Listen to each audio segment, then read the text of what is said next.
Europe. L'économie, Emmanuel Dutheil, on s'intéresse à la fin d'une ère chez Engie. Oui, Engie, c'est l'ex-GDF Suez, c'est l'un des plus gros groupes d'énergie au monde. Il est né du rapprochement en 2008 entre Gaz de France et Suez. Et l'homme qui a façonné cet ensemble, c'est Gérard Mestrallet. Il a œuvré durant toute sa vie professionnelle pour créer ce mastodonte. Il a pris un peu de champ il y a quelques temps lors de la nomination comme directrice générale d'Isabelle Kocher. Mais il a eu du mal à lâcher son bébé, pour ne pas dire plus. Il est encore aujourd'hui président du conseil d'administration.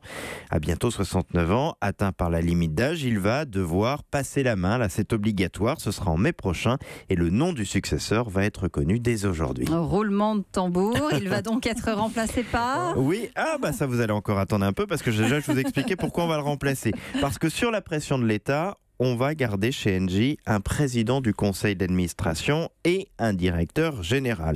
C'est le second qui bosse vraiment. En l'occurrence, c'est Isabelle Kocher qui est chargée de préparer le groupe au bouleversement du monde de l'énergie. Elle résume toujours sa stratégie très simplement. Ce sont les 3D. Le premier pour décarboner pétrole et charbon remplacés par les renouvelables et le gaz. Le deuxième pour décentralisé, vous avez le droit de jouer si vous en trouvez un. Une partie importante de l'énergie produite sur le site de consommation, c'est-à-dire par exemple de plus en plus chez nous. Et enfin le dernier pour digitaliser. Bah oui, ça c'était facile. Des capteurs en temps réel et le fameux Big Data. Le président du conseil d'administration est lui chargé de regarder sur le long terme. C'est une sorte de mentor. Ce n'est un secret pour personne qu'Isabelle Kocher et Gérard Mestrallet ont pu avoir quelques différends. Voilà, des tout petits.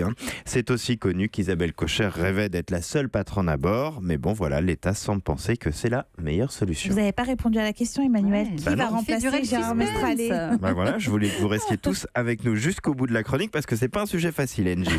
Donc, sauf énorme surprise. Vous en parlez tellement bien. Oui, c'est ça. Bon, c'est moi dans le sens du poil. Alors, chers auditeurs, sauf énorme surprise, ça va être Jean-Pierre Clamadieu. C'est le patron du mastodonte de la chimie Solvay. L'État ayant encore 24% du capital, c'est l'Élysée qui, de toute manière, a validé le nom du successeur de Gérard Mestrallet. Faut dire que le job est tentant, c'est un gros job d'influence, proche du pouvoir. La nouvelle équipe va avoir beaucoup de travail. Ils vont devoir vraiment essayer de travailler ensemble. Et quand on vient de rappeler ce qui s'est passé entre Mestrallet et Kocher, on se dit que chez Engie, c'est pas simple. Et puis surtout, ils vont devoir continuer à préparer le groupe au monde de demain. Et si la stratégie définie par Isabelle Kocher est claire, elle va devoir maintenant prouver son efficacité. Et ça, c'est pas une mince affaire. Voilà, vous avez suivi tout jusqu'au bout? Tout. À la maison et ici? Vous pouvez nous faire l'interro. Voilà. On a tout suivi. Europe. Europe 1.